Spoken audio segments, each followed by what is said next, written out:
10 second, 20 second, 30 second, हमने 3 चीज़ें calculate करी एक मिनट के अंदर। आपको एग्जामिनेशन में एक चीज़ पूछी जाएगी, कितना टाइम लोगे आप? फिर भी हम कह रहे हैं कि मैथ्स में आपको 1 मिनट दिया जाता है। अगर पेपर में 150 नंबर भी लाना है, पेपर में 150 नंबर भी लाना है, और मैथ्स में हर एक क्वेश्चन के लिए आपको मैं कह रहा हूँ कि 1 मिनट एवरेज, कुछ क्वेश्चन में अगर आप 2 मिनट भी दे दोगे तो बुरा नहीं है, क्योंकि एवरेज मार्किंग यहाँ पर 10 से 12 नंबर की अच्छे टॉपर स्टूडेंट की मैथ्स में, अच्छे टॉपर स्टूडेंट, एग्रीकल्चर वाले की मैं बात कर रहा हूँ, 10 से 12 नंबर की एवरेज मार्किंग है मैथ्स में। उसको जैसे तैसे खींच करके 17-18 पर लेकर के जाओ। 6 से 7 नंबर का मतलब है 1000 स्टूडेंट प्लस, हो गया, काम खत्म हो गया आपका। कंपटीशन से बाहर कर दो लोगों को, अपने ऊपर कंपटीशन को हावी मत होने दो। तो समझ में आ रहा? देखो हम अपने ऊपर कंपटीशन कैसे हावी करवाते हैं, हम पढ़ते रहते नॉर्मली, जैसे सब लोग पढ़ रहे हैं वैसे पढ़ रहे हैं, हमारा भी आंसर आएगा, लेकिन हमारा आंसर 3 मिनट में आएगा, सही है, लेकिन हमने टाइम को ज़्यादा कंज्यूम किया है। आज का खेल टाइम का नहीं है, आज का खेल स्पीड का है। मतलब टाइम का मतलब है सही उत्तर लाना ही एकमात्र तरीका नहीं हो सकता एग्जामिनेशन को क्लियर करने का। सही उत्तर लाने वालों की संख्या जितनी सीट रहती है उससे 5 गुना रहती है, कि 1000 अगर सीट है तो 5000 स्टूडेंट के आंसर सही आते हैं। लेकिन फिर 1000 लोगों का सिलेक्शन क्यों हो रहा है? क्योंकि वो 1000 लोगों ने बचे हुए 4000 लोगों से थोड़ा सा डिफरेंट किया है। वो 2 मिनट में उत्तर निकाल रहे हो, आप 30 सेकंड में उत्तर निकाल रहे हो, कोई 3 मिनट में उत्तर निकाल रहा है, आप 1 मिनट के अंदर उत्तर निकाल रहे हो। सबके सही है, लेकिन टाइम बचाने से एग्जामिनेशन में प्रेशर हट जाता है, और टाइम ज़्यादा लेने से अदर सब्जेक्ट पर प्रेशर चले जाता है।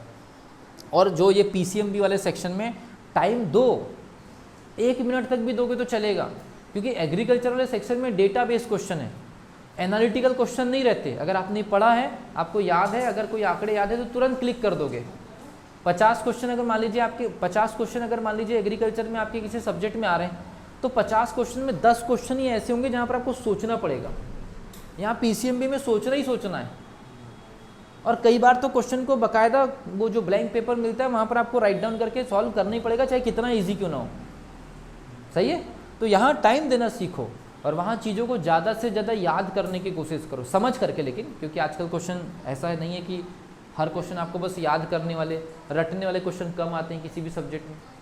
हर सब्जेक्ट में किसी भी तरह से अपने लेवल को 4-4, 5-5, ये तो मैंने सिर्फ मैथ की वजह से बताया कि 12 से 18 पर पहुँच गए 1000 स्टूडेंट साफ, केमिस्ट्री में 12 से 18 पे पहुंच गए और 1000 साफ, क्लियर है? और फिजिक्स में मान लीजिए 12 से 16-17 तक पहुंच गए और 1000 साफ। बायोलॉजी में अगर मान लीजिए अब 14 नंबर तक हिट होता है तो 14 से 18 तक पहुंच गए और 1000 साफ हो गए।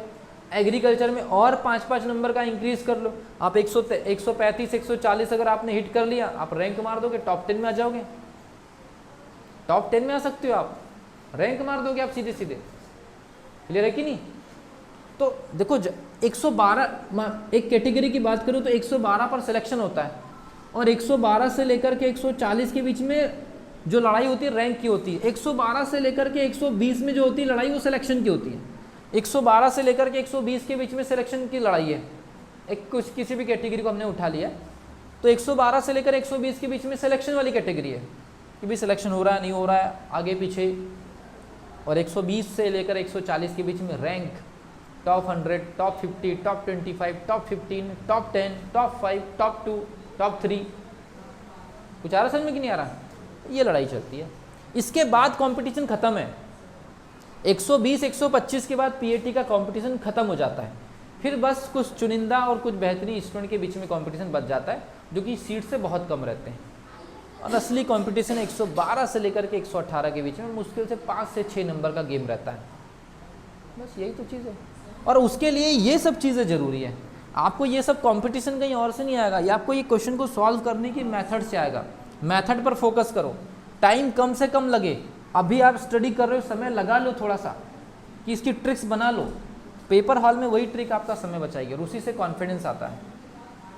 सही है? पढ़ने वालों की संख्या बहुत है बेटा, ठीक है? चल नेक्स्ट।